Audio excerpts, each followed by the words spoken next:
This is One on One.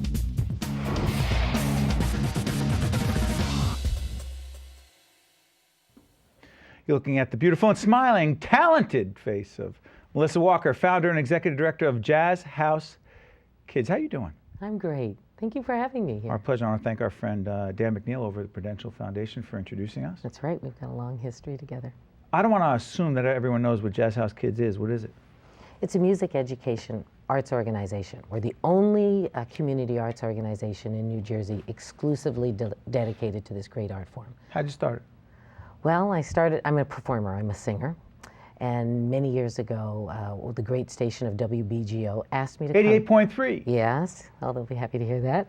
They invited me to come in. And Thurston, they love it when we do that. That's right. Well, Dorothon Kirk asked me to come in to do a program for kids for their music series.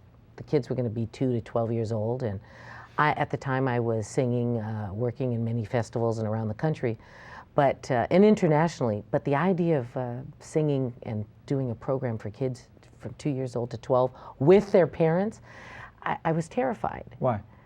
Well, you know, they're so honest, right? If they don't like you, they're going to start screaming. They're going to fall asleep. They're going to leave. Yep. You know, it's just a real honest, crowd. And so I had to really think about, well, how am I going to communicate with them? And you were supposed to do more than simply do a concert. You got to connect with them. You got to connect. And so I came up with this concept of we were going to build a jazz house that day.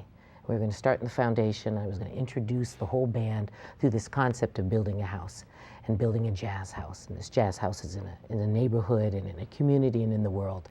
And it really went over well. And the head of New Jersey Arts for Newark Public Schools happened to be there. And he said, would you come in and do that program for us? And one thing led to another. I started Jazz House Kids in 2002. And our first funder was Prudential. They have a tendency to do that. They do. Pick winners. They do. Well, thank you so much. And that brought me out and brought out Jazz House Kids. And what do you do? Well, we go into, two sides of things. We really started with the heart and soul in Newark. And we go into schools and do residencies, assembly programs. We're in schools year long. We are, in some schools, the only music teacher for an independent school or charter schools. And we do everything and anything related to music and learning through music. Teach them how to play instruments, teach them, put them in a choir setting. We put instruments in the hands of kids who otherwise are sitting on the sidelines. We do that in union schools. What are we looking at right there? Oh, that's our summer camp. We get 100 kids together every August, right in downtown Montclair at the Salvation Army. And kids from 8 to 18, as well as college students, come back as teaching artists. You know the Salvation Army well. I do. They're good people there. They're very good people. They have a tremendous facility. Yep. They do great work. We have free community concerts every lunch hour, and their clients come to them. And we are there, that's a great partnership. And by the way, your husband. Yeah. In the industry as well. Absolutely. Give a plug. Well, my husband is Christian McBride, great bassist. He just won a Grammy for his album, The Good Feeling, a few weeks ago. I happened to be on that album. How proud was that? It was a great moment because it's a really fine album, but he was recording, he did all the arranging for it. It's really exciting. But he's been on over 300 projects. We have a few Grammys sitting at the house, but this is the first that he got as a leader. It's interesting, as a professional musician, there are so many ways to express yourself, I imagine, Right. The difference between, again, because you've done it in different venues, and your husband's obviously so successful. Right. Doing it in this venue, running a nonprofit. Right. You don't get super rich doing it. Right. Fair to say? That's fair to say. But everybody's got to make a living. Yeah. What's the greatest satisfaction you get? I think seeing the kids progress through life, seeing what parents have to say about their relationship getting better. We have a lot of kids who've gone on to some great institutions.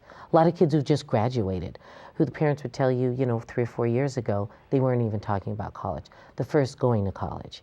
What would that have to do with your program? Well, I think what they would tell you that it has to do with them is that it inspired their kids. It inspired their kids to do great things. It inspired their kids to find the greatness in themselves. When you come with a parent who said, writes you a note and said, I needed something for my child to do this summer. but he didn't have a trombone until you put an instrument in his hands. There's just really super satisfaction when you can bring in an ensemble to play for the Haiti benefit that happens every year right now to support Haiti, and you can bring kids to Broadway House, the only long-term AIDS care facility. And it's believe it or not, it's my old high school, Essex Catholic High School, which That's a great shut building. down. Oh yeah, it doesn't exist anymore, but it was turned into That's that right. facility doing important work. That's right. So when you bring the kids there, who then can look at people facing challenges, this is the biggest reward in my entire life. I've sung all around the world, and now being on my husband's Grammy album, I've been nominated myself for my projects. But the greatest satisfaction really is seeing how this art form not only transforms their lives, it's transformed their families' lives and their community, and quite frankly, this world. And so there's just no satisfaction. I can't put a price tag on it.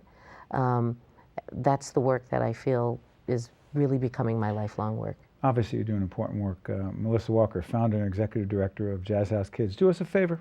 Yeah, sure. Set up this clip we're about to see of Jazz House Kids. I believe it's with Chick Corea, right? Right. Set it up. Well, every year we do a program called Inside the Jazz Note. It's hosted by my husband. It's his gift to the organization. It happens at what we call the end of the school year, and it's a free program in the afternoon. It's a master class. We invite kids from all across the state. His good friend, the head of the Cardinals, Tony LaRusso, the former head, right. he was one of the funders and sponsored a school from Camden to come to that program, for example. A lot of donors come out and they adopt a school and they bring them in. And this program was last year where we had Chick Corea come in, and he worked with our big band, and Christian he worked alongside. It was a great day. Terrific. Good setup. You're good at this.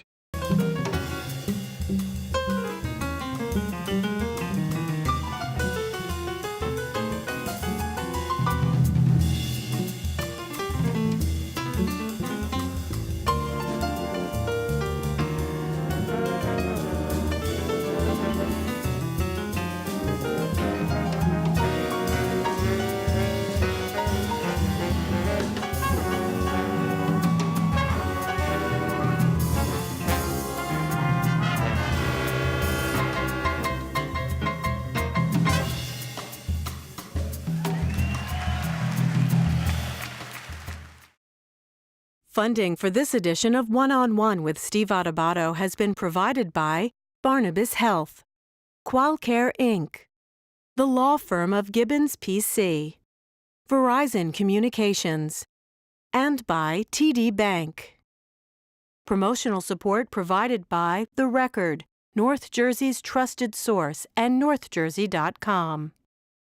Transportation provided by Airbrook Limousine, serving the metropolitan New York, New Jersey area. One-on-One with Steve Adubato has been produced in partnership with St. Joseph's Healthcare System.